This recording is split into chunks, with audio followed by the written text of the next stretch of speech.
আসসালামু আলাইকুম ভিউয়ার্স। বাংলাদেশের সর্বশেষ আপডেট সংবাদে আপনাদের স্বাগত। জানিয়ে দিব হাতে থাকা সর্বশেষ আপডেট বাংলা সংবাদ। প্রথমেই সংবাদ শিরোনাম। পুলিশকে টিস্যুর মতো ব্যবহার করেছে শেখ হাসিনা, বলেছেন সার্জিস। এরপর জানিয়ে দিব সংস্কারের নামে নির্বাচন বিলম্ব করতে চায় একটি পক্ষ, বলেছেন ডক্টর মোশাররফ। এদিকে সমন্বয়কদের গাড়িতে ছিনতাইকারীদের হামলায় গ্রেফতার 2। এরপর জানিয়ে দিব বিসিএস পরীক্ষা নিয়ে একগুচ্ছ দাবি শিবিরের। আরও জানিয়ে দিব আজ থেকে জয় বাংলা জাতীয় স্লোগান নয়, আদেশ আপিল বিভাগের। সর্বশেষ জানিয়ে দিব সিরাজগঞ্জ কারাগারে আওয়ামী লীগ নেতার মৃত্যু। এতক্ষণ শুনছিলেন সংবাদ শিরোনাম, এবারে বিস্তারিত। তবে অনুরোধ থাকবে ভিডিওটিতে একটি লাইক করবেন এবং কমেন্ট করে জানিয়ে দিবেন কোন জেলা থেকে আপনি আমাদের এই ভিডিওটি দেখছেন এবং শুনছেন। পুলিশকে টিস্যুর মতো ব্যবহার করেছেন শেখ হাসিনা, বলেছেন সার্জিস আলম। বৈষম্য বিরোধী ছাত্র আন্দোলনের অন্যতম সমন্বয়ক ও জুলাই শহীদ স্মৃতি ফাউন্ডেশনের সাধারণ সম্পাদক সার্জিস আলম বলেছেন, বিগত 16 বছরে খুনি শেখ হাসিনা বাংলাদেশ পুলিশকে টিস্যুর মতো ব্যবহার করেছিল। মঙ্গলবার 10 ডিসেম্বর রাজধানীর সোহরাওয়ার্দী উদ্যানে আন্তর্জাতিক মানবাধিকার দিবস উপলক্ষে আয়োজিত এক সমাবেশে তিনি একথা বলেন।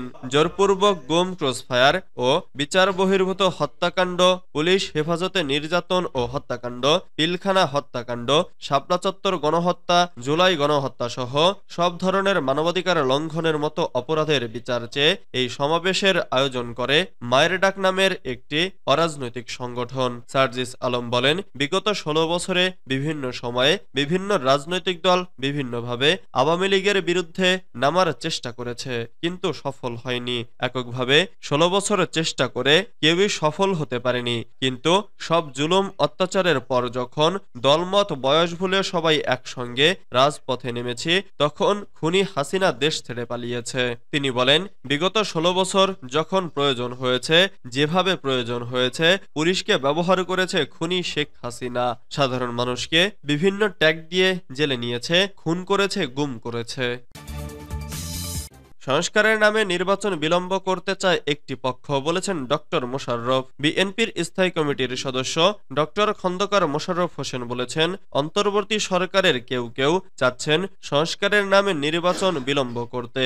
আমরা বলেছিলাম, যত দ্রুত সম্ভব নির্বাচন দিয়ে জনগণের নির্বাচিত সরকারকে প্রতিষ্ঠিত করতে।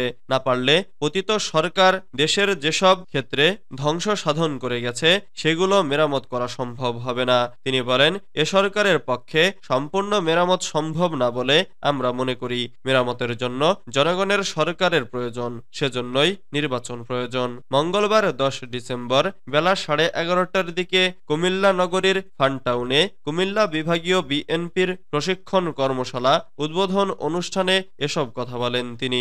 ডক্টর মোশাররফ বলেন, অন্তর্বর্তী সরকার আসার পরে বিএনপির পক্ষ থেকে আমাদের ভারপ্রাপ্ত চেয়ারম্যান তারেক রহমান এবং আমরা এই সরকারকে সমর্থন জানিয়েছি।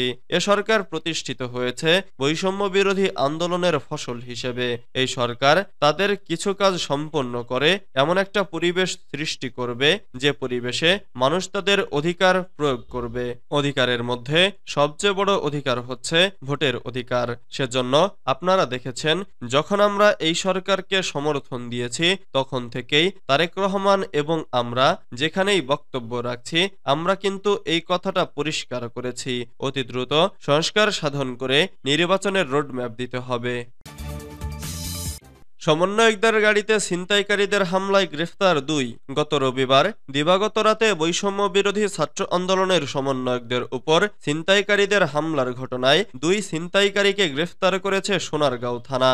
গতকাল সোমবার দিবাগত রাতে অভিযান চালিয়ে উপজেলার পিরোজপুর ইউনিয়নের পিরোজপুর এলাকার রিয়াজউদ্দিনের ছেলে মোবাররক হোসেন ও বারদি ইউনিয়নের দামোদরদি এলাকার মৃত শামসুল ইসলামের ছেলে বিল্লাল মিয়াকে গ্রেফতার করা হয়। সোনারগাঁও থানার ভারপ্রাপ্ত কর্মকর্তা MA বারী জানান, বৈষম্য বিরোধী ছাত্র আন্দোলনের সমন্বয়কদের উপর সোনারগাঁওয়ের মোগরাপাড়া এলাকায় ছিনতাইকারীদের হামলার ঘটনায় আমরা গুরুত্বসহ অভিযান চালিয়ে 2 ছিনতাইকারীকে গ্রেফতার করতে সক্ষম হয়েছি। তাদের বিরুদ্ধে আইনানুগ কার্যক্রম শেষে আদালতে প্রেরণ করা হয়েছে।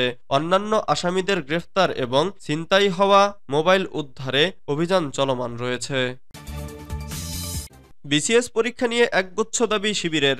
বাংলাদেশ সিভিল সার্ভিস পরীক্ষা নিয়ে বাংলাদেশ সরকারি কর্ম কমিশনের কাছে একগুচ্ছ দাবি জানিয়েছে বাংলাদেশ ইসলামী ছাত্র শিবির। মঙ্গলবার 10 ডিসেম্বর দুপুর 12টায় পিএসসির অফিসে বিসিএস নিয়োগে কিছু পরিবর্তন প্রস্তাবনা সংক্রান্ত বিষয় নিয়ে ছাত্র শিবিরের একটি প্রতিনিধি দল পিএসসি চেয়ারম্যানের হাতে একটি স্মারকলিপি তুলে দেন। ছাত্র শিবিরের কেন্দ্রীয় সাহিত্য সম্পাদক সিবগাতুল্লাহর নেতৃত্বে প্রতিনিধি দলে আরও উপস্থিত ছিলেন ছাত্র শিবিরের কেন্দ্রীয় প্রকাশনা সম্পাদক আজিজুর রহমান আজাদ, কেন্দ্রীয় প্রচার সম্পাদক সাদেক আব্দুল্লাহ, কেন্দ্রীয় এইচআরএম সম্পাদক সাইদুল ইসলাম সহ আরও অনেকে।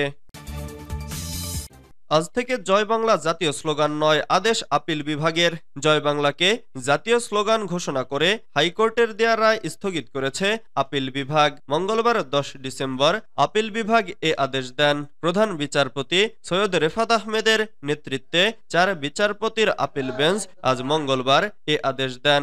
এর আগে জয় বাংলাকে জাতীয় স্লোগান ঘোষণা করে হাইকোর্টের দেয়া রায় স্থগিত চেয়ে আবেদন করে রাষ্ট্রপক্ষ।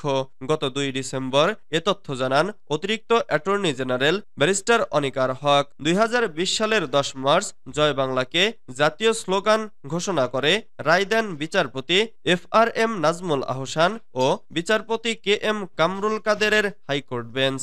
জয় বাংলাকে জাতীয় স্লোগান হিসেবে ঘোষণা চেয়ে 2017 সালে সুপ্রিম কোর্টের আইনজীবী বশির আহমেদের করা রিট আবেদনের শুনানি শেষে এ রায় দেন হাইকোর্টের এ বেঞ্চ। পরে 2022 সালের 20 ফেব্রুয়ারি জয় বাংলাকে জাতীয় স্লোগান হিসেবে স্বীকৃতি দেওয়ার সিদ্ধান্ত অনুমোদন দেয় সাবেক প্রধানমন্ত্রী শেখ হাসিনার মন্ত্রিসভা। এরপর 2 মার্চ জয় বাংলাকে জাতীয় স্লোগান ঘোষণা করে প্রজ্ঞাপন জারি করা হয়। সিরাজগঞ্জ কারাগারে আওয়ামী লীগ নেতার মৃত্যু। সিরাজগঞ্জ জেলা কারাগারে আতাউর রহমান নামে এক আওয়ামী লীগ নেতার মৃত্যু হয়েছে। মঙ্গলবার 10 ডিসেম্বর সকালে অসুস্থ অবস্থায় কারাগার থেকে সিরাজগঞ্জ 250 শয্যা জেনারেল হাসপাতালে নিলে চিকিৎসক তাকে মৃত ঘোষণা করেন। আতাউর রহমান সিরাজগঞ্জ পৌরসভার দত্তবাড়ি মহল্লার বাসিন্দা এবং পৌর আওয়ামী লীগের বন ও পরিবেশ বিষয়ক সম্পাদক ছিলেন। গত 26 অক্টোবর সিরাজগঞ্জ সদর থানায় সন্ত্রাস দমন আইনে পুলিশ বাদী হয়ে একটি মামলা দায়ের করে।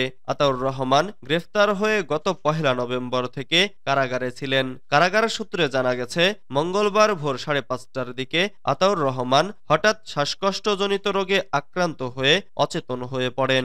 দ্রুত কারাগার থেকে তাকে Shaheed M Mansur Ali medical college ও হাসপাতালে নেওয়া হয়। সেখানে চিকিৎসকরা তাকে মৃত ঘোষণা করেন।